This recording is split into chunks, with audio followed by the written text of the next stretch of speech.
अब रायचूर शहर में भी आ चुका है इंटरनेशनल दिल्ली पब्लिक स्कूल, जो कि रायचूर शहर का वाहिद सीनियर सेकेंडरी सीबीएसई स्कूल है। इंटरनेशनल दिल्ली पब्लिक स्कूल में साल 2026-27 यानी 2026-27 के लिए एडमिशन्स ओपन हो चुके हैं, जहां पर नर्सरी से क्लास 9 तक दाखिले जारी हैं और क्लास 11 के लिए साइंस और कॉमर्स में दाखिले जारी हैं। तो फिर अपने बच्चों की सलाहियतों में निखार लाने के लिए और उनके फ्यूचर को ब्राइट बनाने के लिए आज ही एडमिशन दिलवाइए इंटरनेशनल दिल्ली पब्लिक स्कूल में। नाज़रीन, आदाब, एवन टीवी में आप तमाम का खैर मकदम है। रायचूर शहर के एरमरस कैंप के साकिनान ने आज मीडिया से गुफ्तगू करते हुए एरमरस कैंप में वाक़या मसाइल को मीडिया के तवस्सुत से रायचूर सिटी म्यूनसिपल कॉरपोरेशन तक पहुंचाने की कोशिश की। इस मौके पर उन्होंने कहा कि एरमरस कैंप और आसपास के इलाकों में कई मसाइल हैं जिसकी जानिब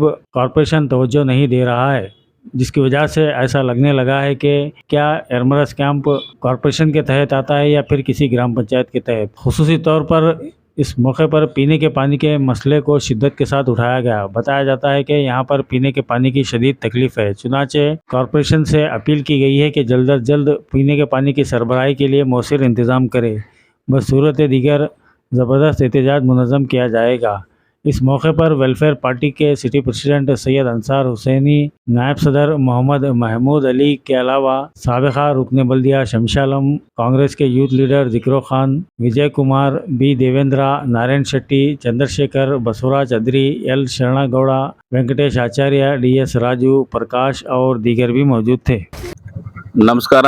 ನಾವು ವಾರ್ಡ್ ನಂಬರ್ 33ರಿಂದ ಇವತ್ತಿಗೂ ನಮ್ಮ ವಾರ್ಡ್ ನಂಬರ್ 33ರಲ್ಲಿ Yermarus camp, Ramakrishna Hegde colony, Arjunappa colony ಮತ್ತು ಇನ್ನು ಹೊಸ ಕಾಲೋನಿ ಕೂಡ ಕಡೆ ಆ ಭಾಗದಲ್ಲಿ ಜಾಸ್ತಿ ಪಾರಸ ವಾಟಿಕ, ಅರ್ಜುನ್ ವಿಹಾರ್, ಗಾಂಧಿನಗರ, ಹೆಗಡೆ ಕಾಲೋನಿ, ಭೀಮರಾಯ ಕಾಲೋನಿ ಮತ್ತು ಇವೆಲ್ಲಾ ಬಡಾವಣೆಗಳಲ್ಲಿ ಈಗಾಗಲೇ ನಾವು 5-6 ತಿಂಗಳಿಂದ ಇಲ್ಲಿ ಇರುವಂತ ಸೀನಿಯರ್ ಸಿಟಿಜನ್ ಆಗಿರ್ಬೋದು, ಹಿರಿಯರು ಮತ್ತು ಇಲ್ಲಿ ಕಟ್ಟಿರುವಂತ ಮನೆಗಳಲ್ಲಿ ಬಹಳಷ್ಟು ಜನ ನಿವೃತ್ತ ಸೀನಿಯರ್ ಸಿಟಿಜನ್ ಇದ್ದಾರೆ. ಯಾಕಂದ್ರೆ ಅವರು ಇಲ್ಲಿ ವಾತಾವರಣ ಚೆನ್ನಾಗಿದೆ ಅಂತೇಳಿ ಬಹಳ ಹಳ್ಳಿಗಳಿಂದ ಇಲ್ಲಿ ಬಂದು ವಾಸವಾಗಿದ್ದಾರೆ 20-30 ವರ್ಷಗಳಿಂದ.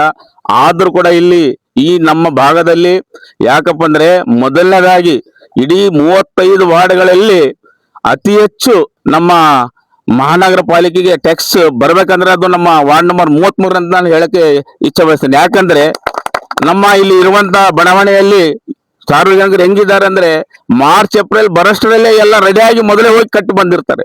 ಅಂತ ಒಂದು ಈ ನಮ್ಮ ಬಡಾವಣೆಯಲ್ಲಿ 4,000ರಿಂದ 5,000 ಜನಸಂಖ್ಯೆ ಇರುವಂತ ಒಂದು ಬಡಾವಣೆಯಲ್ಲಿ ಇವತ್ತು ಕೂಡ 3 ದಿವಸಕ್ಕೆ ಒಂದ್ಸಲ ನೀರು ಬಿಡ್ತಾ ಇದ್ದಾರೆ.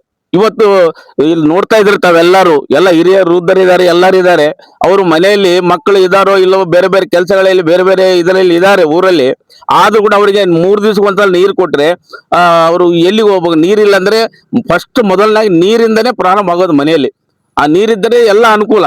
ಆದ್ರೂ ಕೂಡ ಇವತ್ತು ಕೂಡ 3 ದಿವಸಕ್ಕೆ ಒಂದ್ಸಲ ನೀರು ಕೊಡ್ತಾ ಇದ್ದಾರೆ. ಇವತ್ತು ಕೃಷ್ಣಾ ನದಿಯಿಂದ 800 ಪೈಪ್ ಲೈನ್ ಇದೆ, 8 HP ಒಂದು, 800 ಒಂದು, 600 ಒಂದಿದೆ. ಯಾಕಂದ್ರೆ ಇವೆಲ್ಲ ಇದ್ರೂ ಕೂಡ ನಮ್ಗೆ ನೀರೆಲ್ಲ ನಮ್ಮ ಭಾಗದಿಂದನೇ ಹೋಗ್ತಾ ಇದೆ. ಇವತ್ತು ಎಲ್ಲ ನಾವು ಗಮನಕ್ಕೆ ತಂದಿದ್ದೀವಿ, ನಮ್ಮ ಮಹಾನಗರ ಪಾಲಿಕೆ ಗಮನಕ್ಕೆ ತಂದ್ರು ಕೂಡ ಅವರು ಈ ಕಡೆ ಬಗ್ಗೆ ನಿಗಾ ವಹಿಸ್ತಾ ಇಲ್ಲ. ಯಾಕಪ್ಪ ಅಂದ್ರೆ ಎಲ್ಲ ನಮ್ಮ ಅಣ್ಣ ತಮ್ಮದರು ಎಲ್ಲ ನಮ್ಮ ಸಮಾಜದ ಎಲ್ಲರೂ ಹಿರಿಯರು ಬಂದಿದ್ದಾರೆ. ಇವತ್ತು ನಾನು ಹೇಳೋದಿಷ್ಟೇ, ಯಾಕಪ್ಪ ಅಂದ್ರೆ ಈ ನಮ್ಮ ಬಡಾವಣೆಯಲ್ಲಿ ರಸ್ತೆ ಆಗಿರ್ಬೋದು, ಡ್ರೈನೇಜ್ ಆಗಿರ್ಬೋದು, UGD ಲೈನ್ ಆಗಿರ್ಬೋದು, ಬೀದಿ ದೀಪಗಳಾಗಿರ್ಬೋದು, ಇವತ್ತು ಶಾಲಾ ಮಕ್ಕಳು ಬಹಳಷ್ಟು ಜನ ಹೋಗ್ತಾ ಇರ್ತಾರೆ, ಬರ್ತಾ ಇರ್ತಾರೆ. ಮಕ್ಕಳಿಗೆ ಇವತ್ತು ಬೀದಿ ದೀಪಗಳಲ್ಲಿ ಇಲ್ಲ. ಯಾಕಂದ್ರೆ ಮಹಾನಗರ ಪಾಲಿಕೆಯವರು ಒಂದು ದೊಡ್ಡ ಮಟ್ಟದಲ್ಲಿ ಮಹಾನಗರ ಪಾಲಿಕೆ ಆದಂತೇಳಿ ಹೆಸರಾಗ್ಬಿಟ್ಟಿದೆ ಇಡೀ ರಾಯಚೂರಲ್ಲಿ. ಇವತ್ತು ಕೂಡ ಇಲ್ಲಿ ಕಾಮಗಾರಿಗೆ ಮಾಡ್ಬೇಕಂದ್ರೆ ನಾವು ಹೋಗಿ ಕೇಳಿದ್ರು ಕೂಡ ಅವ್ರು ಕಳ್ಸಕ್ ರೆಡಿ ಇಲ್ಲ. ಇವತ್ತು ನಾವು ಹೇಳೋದಷ್ಟೇ, ಇಲ್ಲಿ 800 ಇದೆ. ಯಾಕಂದ್ರೆ ಪೈಪ್ ಲೈನ್ 800 ಹೋಗೋದ್ರಿಂದ ನಮ್ಗೆ ಡೈರೆಕ್ಟ್ ಆಗಿ ಲೈನು 6 ಇಂಚ್ ಲೈನ್ ಹಾಕೊಟ್ರೆ ನೇರವಾಗಿ ಸೀದಾ ನಮ್ಮ ಅರ್ಜುನಪ್ಪ ಕಾಲೋನಿಗೆ, ಹೆಗಡೆ ಕಾಲೋನಿಗೆ ಮತ್ತು 2-3 ಟ್ಯಾಂಕ್ ಇದಾವೆ ಇಲ್ಲಿ. ಆ ಟ್ಯಾಂಕ್ ತುಂಬಿಸಿ ಕೂಡ ನಾವು ಕೊಟ್ರೆ ಕೂಡ ಬಹಳಷ್ಟು ಅನುಕೂಲ ಆಗುತ್ತೆ. ಯಾಕಂದ್ರೆ ಇವತ್ತು ಸಾರ್ವಜನಿಕರಿಗೆ ನಾವು ಟ್ಯಾಕ್ಸ್ ಕಟ್ತಾರೆ ಅಂದ್ಮೇಲೆ ಅವರಿಗೆ ಮಹಾನಗರ ಪಾಲಿಕೆ ಅವರು ಬಂದು ಇಲ್ಲಿ ಪರಿಸ್ಥಿತಿ ನೋಡ್ಕೊಂಡು ಎಲ್ಲ ಗಮನದಲ್ಲಿ ಇಟ್ಟುಕೊಂಡು ನೋಡ್ಕೊಂಡು ಹೋದ್ರೆ ಅವ್ರಿಗೂ ಗೊತ್ತಾಗುತ್ತೆ. ಅವ್ರು ಬರೋದೇ ಇಲ್ಲ ಯಾರು. ನಾನು ಹೇಳೋದು ಇಷ್ಟೇ, ಮಹಾನಗರ ಪಾಲಿಕೆ ಕಮಿಷನರ್ ಸಾಹೇಬರಿಗೆ ದಯವಿಟ್ಟು ತಾವು ಕೂಡ ನಮ್ಮ ಭಾಗದಲ್ಲಿ ಸರ್ಕಿಟ್ ಹೌಸ್ ಅಲ್ಲಿ ಇದ್ದೀರಿ. ನಾವು ಕೂಡ ಎಲ್ಲರೂ ನಾವು ತಾವು ನಾವೇನು ಇವತ್ತು ತಮ್ಮ ಗಮನಕ್ಕೆ ಏನು ತರ್ತಾ ಇದ್ದೀವಿ, ತಾವು ಕೂಡ ಈ ಒಂದು 8ರಿಂದ 10 ದಿವಸದಲ್ಲಿ ಅಥವಾ ಒಂದು 15 ದಿವಸ ಒಂದು ತಿಂಗಳಾದ್ರೂ ತೆಗೆದುಕೊಂಡು ನಮ್ಮ ಭಾಗಕ್ಕೆ ಒಂದು 6 ಇಂಚ್ ಲೈನ್ ಹಾಕ್ಕೊಟ್ರೆ ಅನುಕೂಲ ಆಗುತ್ತೆ. ಇಲ್ಲದಿದ್ದರೆ ನಾವು ಹೈದರಾಬಾದ್ ರೋಡ್ ಬಂದ್ ಮಾಡಬೇಕಾಗುತ್ತೆ, ರಸ್ತೆ ಕುಂತು ಬಂದ್ ಮಾಡ್ತೀವಿ ಅಂತ ಈ ಸಂದರ್ಭದಲ್ಲಿ ಹೇಳ್ತೀನಿ. ನಮ್ಗೆ 15ರಿಂದ 20 ದಿವಸಗಳಲ್ಲಿ ನೀರಿನ ವ್ಯವಸ್ಥೆ ಮಾಡಿಕೊಡ್ಬೇಕಾಗಿ ತಮ್ಮಲ್ಲಿ ವಿನಂತಿ ಮಾಡ್ಕೊಳ್ತೇನೆ. नमस्कार। मैं जो है यरमर्स कैंप के निवासियों की तरफ से महानगरा पालिका को अपील करना चाहता हूं कि वो जो इनके जो भी प्रॉब्लम्स है, जो इश्यूज है, उसको जो है जल्द से जल्द जो है उसको हल करने की जो कोशिश करें।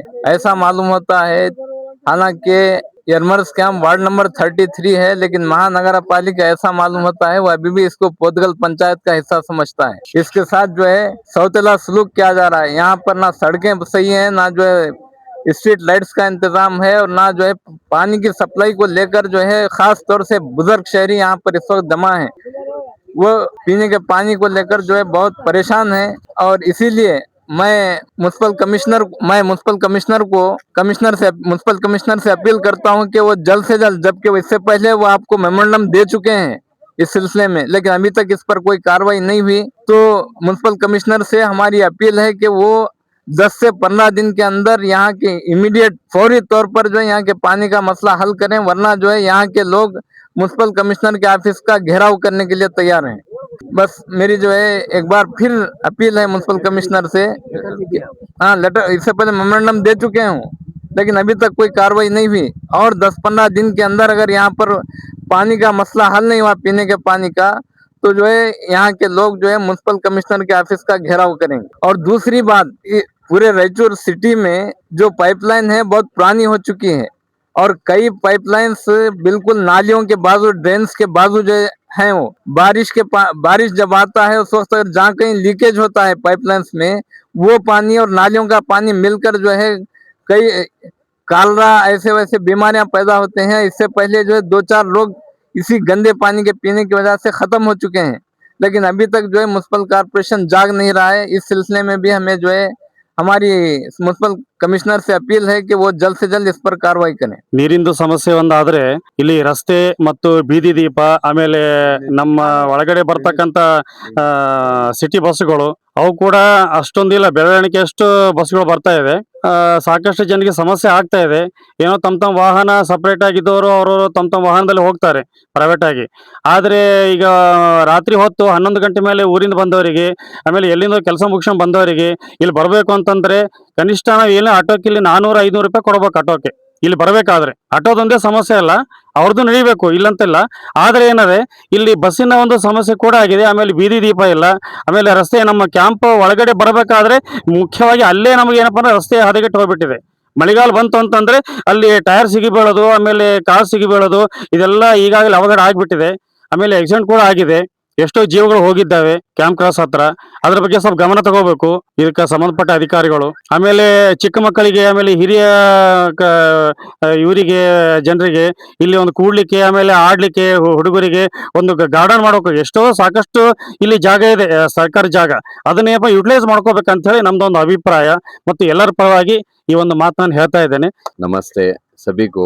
ये जो पानी का मसला है, रोड का है, लाइट का है, सीनियर सिटीजन आके बोलने का टाइम आया बोले तो अब समझना, आप सभी सब समझ के सीनियर सिटीजन, और उसमें ना गवर्नमेंट एम्प्लॉय है, जो आप एम्प्लॉय को सामने अपना दुखड़ा सुना रहे हैं, तो समझ के काम करना। एक मोटर खराब हो गई तो यहाँ पर 3 दिन तक टाइम लगता। महीने में 12 साल में 12 महीने में 4-4 दिन 5-5 दिन पानी नहीं आता। तुम साल का टैक्स लेते, कहाँ जाता टैक्स? 5 दिन पानी नहीं आता, कहाँ से लाना? एक बोरवेल नहीं है इधर, कुछ भी नहीं है। पानी नहीं आया तो तुम खलास, टोटली बंद। उसके लिए जरा आप लोग ये करके, यहाँ देखो सीनियर आदमी जितने भी ठहरे हैं अधिकारी, उन लोगों को समझना चाहिए, और उन लोगों आके फील्ड पे काम करना। खाली इधर से बोल दिए, उसको बोले, और इसको जा कंप्लेंट दो, उसको जाओ, आओ आप ही आओ। जो सीनियर देखो बड़े बड़े लोग हैं, आपसे पोस्ट में, बड़े बड़े पोस्ट में भी थे, उन लोगों का काम करे। उनका देखो आज रोड पे ठहरना बोले तो कितना टाइम ये आ गया है। सोच समझ के आप जरा काम करिए। ನಮಸ್ಕಾರ ರೀ, ಎಲ್ಲರಿಗೆ ನಮಸ್ಕಾರ. ಈಗ ಎಂ ಮಹಮೂದ್ ನನ್ನ ಹೆಸರು. ಈ ರಾಮಕೃಷ್ಣ ಹೆಗಡೆಯಲ್ಲಿ ವಾಸಿ ಮಾಡ್ತೀನಿ. ಈಗ ಸಮಸ್ಯೆ ಏನಂದ್ರೆ ವಿಪರೀತಿ ಆಗ್ಬಿಟ್ಟದ. ಯಾಕಂದ್ರೆ ಪದೇ ಪದೇ ನಾವು ಪತ್ರ ಕೊಡೋದು ಸಮಸ್ಯೆ ಬಗೆಹರಿದಿಲ್ಲ. ಯಾಕಂದ್ರೆ ಈಗ ಅರ್ಜುನಪ್ಪ ಕಾಲೋನಿ, ಹೆಗಡೆ ಕಾಲೋನಿಯಲ್ಲಿ ಸಾಕಷ್ಟು ಸಮಸ್ಯೆ ಆಗಿದೆ. ರಸ್ತೆ ದೀಪ ಇಲ್ಲ, ನೀರಿನ ಸಮಸ್ಯೆ ಅದ. ನೀರಿನ ಪೈಪ್ ಲೈನ್ 25 ವರ್ಷ ಆಯ್ತು. ಆ ಪೈಪ್ ಲೈನ್ ಸಣ್ಣದಾಗ್ಯದ, ಜನಸಂಖ್ಯೆ ಹೆಚ್ಚಿಗೆ ಆಗ್ಯದ. ಈ ವಿಷಯ ತಿಳಿದ ತಕ್ಷಣ ಆದಷ್ಟು ಬೇಗ ಮಾಡಿದ್ರೆ ವ್ಯವಸ್ಥೆ ಚಲೋ ಅದ. ಇಲ್ಲಾಂದ್ರೆ ನಾವು ಮುಂದಿನ ಹೋರಾಟ ಮಾಡ್ತೀವಿ. ಅದ್ರಿ ಅಂತ ಹೇಳಿ ನಾವು ಇಲ್ಲಿ ವಾಸ ಆಗಿದ್ದು 11ನೇ ವರ್ಷ ಕಾಲಿಟ್ಟಿದ್ದು. ಇಲ್ಲಿ ಯಾವ ಸೌಕರ್ಯಗಳು ಇಲ್ಲ. ಮುಖ್ಯವಾಗಿ ರಾಯಚೂರಿನಿಂದ ಇಲ್ಲಿ ಬರಬೇಕಾದ್ರೆ ಕ್ಯಾಂಪ್ ಮೇನ್ ರೋಡ್ಲಿಂದ ಕ್ಯಾಂಪಿಗೆ ಬರಬೇಕಾದ್ರೆ ಅಸ್ತವ್ಯಸ್ತ ಆಗ್ಯದ. ಗಟಾರ್ ನೀರು, ಕುಡಿಯೋ ನೀರು ಎರಡು ಮಿಕ್ಸ್ ಆಗಿ ಹರಿತಾ ಇದೆ. ಅದು ಯಾರು ಗಮನಕ್ಕಿಲ್ಲ. ಯಾವ ಕೌನ್ಸಿಲರ್ಗಳು ನೋಡ್ತಿಲ್ಲ, ಯಾವ ಅಧಿಕಾರಿಗಳಿಲ್ಲ. ಅಷ್ಟೇ ಅಲ್ಲದೆ ಪ್ರತಿಯೊಂದು ರಸ್ತೆಯಲ್ಲಿ ಯಾವ ಕಾಲುವೆಗಳು ಇಲ್ಲ, ಈಜು ಲೈನ್ಗಳು ಸರಿಯಾದ ವ್ಯವಸ್ಥೆಗಳು ಇಲ್ಲ, ಬೀದಿ ದೀಪ ಅಂತ ಕೇಳೋರಿಲ್ಲ. 4 ದಿನಕ್ಕೊಂದ್ಸಲ 5 ದಿನಕ್ಕೊಂದ್ಸಲ ನೀರು ಬಿಡ್ತಾರೆ. ಈ ರೀತಿಯಾಗಿ ಅನೇಕ ತೊಂದರೆಗಳವ. ಅಷ್ಟೇ ಅಲ್ಲದೆ ಇವತ್ತ ಬೀದಿ ನಾಯಿಗಳು ಕಾಟ, ಹೆಣ್ಮಕ್ಕಳಿಗೆ ಅಲ್ಲಿ ಬರ್ತಕ್ಕಂತ 1ನೇ ಕ್ರಾಸ್ನಿಂದ ಹಿಡಿದು ಒಳಗಡೆ ಕ್ಯಾಂಪ್ ಬರಬೇಕಾದ್ರೆ ಅಲ್ಲೆಲ್ಲ ಬಾರ್ಗಳದಾವ. ಅಲ್ಲೆಲ್ಲ ಇವೆಲ್ಲ ಗಮನಕ್ಕೆ ತಾವು ನೋಡ್ಕೊಂಡು ಹೆಣ್ಮಕ್ಕಳಿಗೆ ಎಲ್ಲ ಅನುಕೂಲ ಮಾಡಿ ಕೊಡಬೇಕು. ಅಲ್ಲಿ ಭಯ ಆಗ್ತದ. ರಾತ್ರಿ ಹೊತ್ತು 7 ಗಂಟೆ 8 ಗಂಟೆಯಿಂದ ಬಸ್ ಬರ್ಬೇಕಾದ್ರೆ ಬಹಳ ಅಸ್ತವ್ಯಸ್ತದ. ಇಲ್ಲಿ ಸಿಟಿ ಬಸ್ 7ಕ್ಕೆ 6ರಿಂದ ಯಾವ ಇಲ್ಲ. ಮೇಲಿಂದ ಎಕ್ಸ್ಪ್ರೆಸ್ ಬಸ್ಸಿಗೆ ಸೆಕ್ಟರ್ನಿಂದ ಮಿಡ್ಲಲ್ಲಿ ಇಳಿದ ಕೇಸಿ ಬರಬೇಕಾದ್ರೆ ಬಹಳ ತೊಂದರೆ ಅದ. ಇದನ್ನೆಲ್ಲ ತಾವೆಲ್ಲ ಹಿರಿಯರು ಗಮನಿಸ್ಬೇಕು, ಅಧಿಕಾರಿಗಳು ಗಮನಿಸ್ಬೇಕು, ಕೌನ್ಸಿಲರ್ ಗಮನಿಸ್ಬೇಕು, ಇರೋ ನಾಗರಿಕರು ಗಮನಿಸ್ಬೇಕು ಅಂತ ಹೇಳ್ತಾ ನಾವೆಲ್ಲ ಅಧಿಕಾರಿಗಳಿಗೆ ವಿನಂತಿ ಮಾಡ್ಕೊಂತೀವಿ. ನಮಸ್ಕಾರ. ನಾವು ಬಸವರಾಜ್ ಯರ್ಮರಸ್ ಕ್ಯಾಂಪ್ನಿಂದ ಮಾತಾಡೋದು. ಇಲ್ಲಿ ಸಮಸ್ಯೆ ನಾವು ರಾಯಚೂರಿನಲ್ಲಿ 25 ವರ್ಷ ಹಿಂದಗಡೆ ಈ ಕ್ಯಾಂಪಿಗೆ ಬಂದು 25 ವರ್ಷ ಆಯ್ತು. ಏನೂ ಆಗಿಲ್ಲ. ಇಲ್ಲಿ ನೀರ್ ಸಮಸ್ಯೆ, ಲೈಟ್ ಸಮಸ್ಯೆ, ರೋಡ್ ಸಮಸ್ಯೆ. ಮನುಷ್ಯಗೆ ಏನ್ ಬೇಕು? ನೆಮ್ಮದಿಯಾಗಿರಕ ನೀರು, ಲೈಟು, ರೋಡ್ ಅವೇ ಇಲ್ಲ ಅಂದ ಮೇಲೆ ನಾವು ಯಾಕೆ ಇರ್ಬೇಕು ಈ ಕ್ಯಾಂಪ್ನಲ್ಲಿ? ಎಲ್ಲ ನಾವು ಯಾಕೆ ಸಮಸ್ಯೆ ಅದ? ನಾವು ಒಂದೇ ಊರ್ ಜನ ಅಲ್ಲ, ಇಲ್ಲಿ ಬೇರೆ ಬೇರೆ ಜನ ಇದ್ದೆವು, ಬೇರೆ ಊರದಿಂದ ಬಂದವರು. ನಾವು ಕೇಳಕ್ ಹೋದ್ರೆ ಮುನ್ಸಿಪಾಲ್ಟಿಗೆ ಅವ್ರು ಕೊಡೋ ಕಂಪ್ಲೇಂಟ್ ಇವ್ರು ಕೊಡೋ. ಆದ್ರೆ ಕೇಳೋದೇನೋ ಟ್ಯಾಕ್ಸ್ ಕಟ್ಟಬೇಕಂತದ. ಟ್ಯಾಕ್ಸ್ ಯಾರ್ದು? ನಾವೇ ಕಟ್ಟೋದು ಇಲ್ಲಿ ಕ್ಯಾಂಪ್ದಿಂದ. ಬೇರೆ ರಾಯಚೂರಿನಲ್ಲಿ ಬೇರೆಯವ್ರು ಕಟ್ಟೋದೇ ಇಲ್ಲ. ನಾವು ಈ ಸಮಸ್ಯೆ ಪಂಚಾಯತದಿಂದ 20-30 ವರ್ಷದಿಂದ 2 ಇಂಚ್ ಪೈಪ್ ಇದಾವೆ. ಕ್ಯಾಂಪ್ ಹೆಗಡೆ ಕಾಲನಿ ಆಗಲಿ ಮತ್ತು ಇದು ಅರ್ಜುನಪ್ಪ ಕಾಲನಿ ಆಗಲಿ ಅವೇ ಇದಾವೆ. ಅವೇ ಮುಂದುವರ್ಸ್ಕೊಂಡೆ ಅಲ್ಲಿ ನಮ್ಮ ನೀರಿಗೆ ಅನುಕೂಲ ಇಲ್ಲ. ಇರೋದು ಒಂದೇ ಟ್ಯಾಂಕ್, ಅದು ಸಣ್ಣ ಟ್ಯಾಂಕ್. ಜನಸಂಖ್ಯೆ ಬೆಳ್ಕೊಂಡು ನಡೆದದ, ಕಡಿಮೆ ಆಗ್ತಾ ಇಲ್ಲ. ನಾವು ಹೋಗಿ ಇಲ್ಲಿ ಬಂದು ನೋಡೋದಿಲ್ಲ. ಮುನ್ಸಿಪಾಲ್ಟಿ ಅವ್ರ ಮೇಲೆ ನಮಗೆ ಎಷ್ಟು ತ್ರಾಸ ಆಗ್ತದ. ನಾವಿದ್ದು ಸೀನೆ ಎಲ್ಲ ವಯಸ್ಸಾದವ್ರು. ಇಲ್ಲಿ ಕ್ಯಾಂಪ್ನಾಗ ಇರೋದು ರಿಟೈರ್ಡ್ ಆಗಿ ಜನನೇ ಹೆಚ್ಚಿಗಿದ್ದೇವೆ ನಾವು. ನಮಗೆ ಸೌಲಭ್ಯ ಇಲ್ಲ ಅಂದಮೇಲೆ ನಾವೇನು ಮಾಡ್ಬೇಕಿಲ್ಲಿ? ನಮಗೆ ಹಿಂಗೆ ಏನೋ ನಮಗೆ ಇದು ಆಗಲಿಲ್ಲ ಅಂದ್ರೆ ಎಲ್ಲ ಜನ ಸೇರಿ DC ಆಫೀಸ್ ಮುಂದಕ್ಕೂ ಉಗ್ರ ಹೋರಾಟ ಮಾಡಕ್ಕೂ ನಾವು ಸಿದ್ಧಿದ್ದೇವೆ. ಇಲ್ಲೇ ತನ ನಾವು ತಡ್ಕೊಂಡೇವು, ಇನ್ನು ಮುಂದೆ ತಡ್ಕೋಕ್ ಸಾಧ್ಯವಿಲ್ಲ. ಆ ಬೀದಿ ನಾಯಿಗಳು ತಂದು ರಾಯಚೂರು ನಮ್ಮದು ಇಲ್ಲಿ ಕ್ಯಾಂಪ್ನಾಗ ಬಿಟ್ಟದ. ಎಷ್ಟು ಭಯ! ನಾವು ಮಕ್ಕಳು ಓಡಾಡಕ್ಕೂ ಭಯ ಆಗಿದೆ. ನಾವು ವಯಸ್ಸಾದವ್ರು ಸದ್ಯಕ್ಕೆ ಓಡಾಡೋದು ಬೇಡ. ಅದಕ್ಕೂ ಮುನ್ಸಿಪಾಲ್ಟಿ ಅವ್ರು ಬಂದಿಲ್ಲಿ ಗಮನ ವಹಿಸ್ತಾ ಇಲ್ಲ. ನಾವು ಯಾರಿಗೆ ಹೇಳ್ಬೇಕು? ನಾವು ಹೇಳಕ್ಕೂ ನಮಗೆ ಇದು ಇಲ್ದಂಗೆ ಆಗ್ಯದ. ಅದಕ್ಕೆ ನಾವು ಹೇಳ್ತೀವಿ, ದೊಡ್ಡ ಅಧಿಕಾರಿಗಳು ತಿಳ್ಕೊಬೇಕು. ಮುನ್ಸಿಪಾಲ್ಟಿ ಅವ್ರ ಅಲ್ಲಿ ಅಧಿಕಾರಿಗಳು ಮತ್ತು ಸಂಬಂಧಪಟ್ಟದು ಮತ್ತು ನಮ್ಮ ಜಿಲ್ಲಾ ಅಧಿಕಾರಿಗಳಲ್ಲಿ, ಈಗ MLAಗಳಲ್ಲಿ, MP ಆಗಲಿ, ನಮ್ಮದು ಏನಾರ ಅನುಕೂಲ ಮಾಡಿಕೊಟ್ಟರೆ ನಾವು ಇದು ಮಾಡ್ತೇವೆ. ಇಲ್ಲ ನಾವು ಏನು ಮಾಡೋದು ಉಗ್ರ ಹೋರಾಟ. ಹೆಣ್ಮಕ್ಳು ಗಂಡು ಮಕ್ಕಳು ನಾವು ಕ್ಯಾಂಪ್ದಿಂದ ಸೇರಿ ನಾವು ಹೋರಾಟ ಮಾಡಕ್ ಸಿದ್ಧವಿದ್ದೆ ಅಂತೇಳಿ. ಈ ಹೈದರಾಬಾದ್ ರೋಡ್ ಇದೆ ಪೂರ ಎಲ್ಲಿ ತನ, ಅಲ್ಲಿ ಶಿಲ್ಪ ಆಫೀಸ್ ನಾನು ಪೂರ ರಾಯಚೂರು ತನ ಹಿಡ್ರಿ. ಈ ಒಂದು ಬೀದಿ ಲೈಟ್ ಇಲ್ಲ ಅಂದಮೇಲೆ ನಮ್ಮ ಟ್ಯಾಕ್ಸ್ ಕಟ್ಕೋದ್ರೆ ನಿಮ್ಗೆ ಇದು ಅದ. ನಾವು ಲೈಟ್ ಇಲ್ಲ ಅಂದ್ರೆ 8-9 ಗಂಟೆ ಆದ್ರೆ ಮನೆಗೆ ಬರಕ್ಕೆ ನಾವೇ ಕಳ್ಳರು. ಯಾರು ನಮಗೆ ಏನಾರ ಅನುವತ್ತ ಆದ್ರೆ ಇದಕ್ಕೆ ಯಾರು ಕಾರಣ? ನೀವು ಇಲ್ಲ ಅಂದಮೇಲೆ ನೀವೇನು ಇದು ಎಲ್ಲ ನಮ್ಮ ಸೀನಿಯರ್ ಹೇಳದ ಮೇಲೆ, ಶಂಸಲ್ ಅವ್ರ ಸರ್ ಹೇಳಿದ ಮೇಲೆ ಅದು ಎಲ್ಲ ಸತ್ಯ ಅದ. ಇದಕ್ಕೆಲ್ಲ ಮುಂದೆ ಬರೋರಲ್ಲಿ ಹಿಂದೆ ಇದ್ದವ್ರಲ್ಲಿ ಇದಕ್ಕೆ ನಮಗೆ ಅನುಕೂಲ ಮಾಡಿಕೊಟ್ಟರೆ, ನೀವು ಬಂದು ನೋಡೋದಿಲ್ಲ ಅಂದಮೇಲೆ ನೀವು ಇದ್ದು ಏನು ಲಾಭ ಅದ ನಮ್ಗೆ? ನಾವೇ ಏನಾರ ಮಾಡ್ಕೊಂಡು ಸಾಧ್ಯ ನಿಮ್ಮ ಅಧಿಕಾರ ಮೇಲೆ ನಾವು ಹೇಳಷ್ಟು ಇದು ಆಗಿಬಿಟ್ಟಿವೆ. ಅದಕ್ಕೆ ಈ ಸಮಸ್ಯೆಗಳು ಬೇಗ ಬಗೆಹರಿಸ್ಬೇಕಂತ ಕೇಳಿ ನಾನು 2 ಮಾತುಗಳನ್ನು ಮುಗಿಸ್ತೀನಿ. ಎಲ್ಲರೂ ಹೇಳಿದ್ದಾರೆ. ಅದನ್ನ ದಯವಿಟ್ಟು ಗಮನಕ್ಕೆ ತೆಗೆದುಕೊಂಡು, ಬಹಳ ಗಂಭೀರವಾಗಿ ಗಮನಕ್ಕೆ ತೆಗೆದುಕೊಂಡು ಇಲ್ಲಿ ಬಂದು ತಾವು ನೋಡಬೇಕು. ಅಧಿಕಾರಿಗಳು, ಇದಕ್ಕೆ ಸಂಬಂಧಪಟ್ಟತಕ್ಕಂಥ ಅಧಿಕಾರಿಗಳು ಇಲ್ಲಿ ಬಂದು ಜಾಗಕ್ಕೆ ಬಂದು ನೋಡಬೇಕು ಏನ್ ಸಮಸ್ಯೆ. ಬರೀ ನಾವು ಹೇಳ್ದಂಗೆ ಮೀಡಿಯಾ ಮುಂದೆ ನಾವು ಹೇಳ್ದಂಗೆ ಅಷ್ಟೇ ಅಲ್ಲ, ಇಲ್ಲಿ ಬಂದು ತಾವು ವೀಕ್ಷಿಸಬೇಕು ಅಧಿಕಾರಿಗಳು. ವೀಕ್ಷಿಸಿ ಏನ್ ಸಮಸ್ಯೆ ಪ್ರತಿಯೊಬ್ಬರಿಗೆ ಇಲ್ಲಿ ಬಂದು ಕೇಳ್ಬೇಕು ನಾಗರಿಕರಿಗೆ. ನಮ್ಮ ಸಮಸ್ಯೆಗಳು ಬರೇನೋ ಮೀಡಿಯಾದಾಗ ಇದು ಹೇಳಿ ಅಷ್ಟೇ, ಟಿವಿಯಾಗ ಬಂದಂಗ ಅಷ್ಟೇ ಅಲ್ಲ, ಇದನ್ನ ಬಂದು ನೋಡ್ಬೇಕು, ಇಲ್ಲಿ ವೀಕ್ಷಿಸಬೇಕು. ವೀಕ್ಷಿಸಾಗ ತಮ್ಗೆ ಅರ್ಥ ಆಗ್ತದೆ ಇಲ್ಲಿ ಏನ್ ಸಮಸ್ಯೆ ಇದೆ. ರಸ್ತೆ ಸಮಸ್ಯೆ, ಬೀದಿ ದೀಪ, ಆಮೇಲೆ ನೀರಿನ ಸಮಸ್ಯೆ, ಮಕ್ಕಳಿಗೆ ಆಡ್ಲಿಕ್ಕೆ ಏನಪ್ಪ ಗಾರ್ಡನ್ ಇಲ್ಲ, ಕಸದ ಗಾಡಿನೂ ಸರಿ ಬರ್ತಾ ಇಲ್ಲ, ಡ್ರೈನೇಜ್ ಪ್ರಾಬ್ಲಮ್ ಇದೆ, ಮುಖ್ಯವಾಗಿ ರಸ್ತೆ ಸರಿಗಿಲ್ಲ. ಏನ್ ಅವಾಗ ಮಾಡಿದ್ದೇ ರಸ್ತೆ ಅದನ್ನೇ ಒಂದಿಷ್ಟು ಪ್ಯಾಚ್ ವರ್ಕ್ ಮಾಡ್ತಾರೆ, ನೈಟ್ ಕುಟುಕು ಅಂತಂದೇಳಿ ಹಂಗೆ ನಡೆದ್ಬಿಟ್ಟು ಅದು ಇದು ಆ ಬೈಲ್ಗಾಡಿ ಮೇಲೆ ಹೋಗ್ತೀವಿ ಅಂತೀವಲ್ಲ ಆ ತರ ಆಗಿದೆ. ಅದಕ್ಕೆ ದಯವಿಟ್ಟು ಬಹಳ ಗಂಭೀರವಾಗಿ ಏನಪ್ಪಾ ಅಧಿಕಾರಿಗಳು ಇದನ್ನ ತರಾಟೆಗೆ ತೆಗೆದುಕೊಂಡು ಇಲ್ಲಿ ಸಮಸ್ಯೆನ ಬಗೆಹರಿಸಬೇಕಂತ ಹೇಳಿ ಮತ್ತೊಮ್ಮೆ ನಾವು ಅಧಿಕಾರಿಗಳಿಗೆ ಇಲ್ಲೆಲ್ಲ ಕ್ಯಾಂಪಿನ ನಾಗರಿಕ ಪರವಾಗಿ ನಾನು ಬಹಳ ಕಳಕಳಿಯಿಂದ ಕೇಳ್ಕೊತಾ ಇದ್ದೀನಿ ಸರ್. ನಮಸ್ಕಾರ. ನಮ್ಮ ಈಗ 11 ವರ್ಷ ನಾವಿಲ್ಲಿ ಇರ್ತಕ್ಕಂಥದ್ದು ವಾಟರ್ ಬಿಲ್ ತಿಂಗಳೇ 450 ರೂಪಾಯಿ. ಇದು ಯಾವ ಮಹಾನಗರ ಪಾಲಿಕೆಯಲ್ಲಿ ಇದೆ ಗೊತ್ತಾಗ್ತಾ ಇಲ್ಲ. ತಿಂಗಳ 450 ರೂಪಾಯಿ ಕೊಡ್ಲಿ, ಆದ್ರೆ 4 ದಿನಕ್ಕೊಂದ್ಸಲ 5 ದಿನಕ್ಕೊಂದ್ಸಲ ನೀರು ಬಿಟ್ರೆ ಇದ್ರ ಮುಂದಿನ ಗತಿ ಏನು? ಒಂದು ವರ್ಷಕ್ಕೆ 6000 ರೂಪಾಯಿ ಆಗ್ತದೆ. ಪೆನಾಲ್ಟಿ ಹಾಕಿ ಎಲ್ಲ ಮಾಡಿ 6000 ರೂಪಾಯಿ, ಮನೆ ಟ್ಯಾಕ್ಸ್ 4000 5000. ಮತ್ ಈ ರೀತಿ ಆದ್ರೆ ಹೆಂಗ? ಸೌಲಭ್ಯನೇ ಇಲ್ಲ ಅಂದ್ರೆ ಏನಿದು?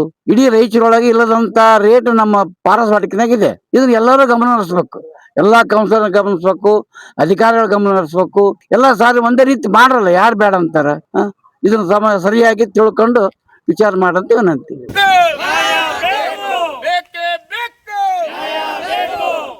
ಮಹಾನಗರ ಪಾಲಿಕೆ ಕಮಿಷನರ್ ಅವರಿಗೆ,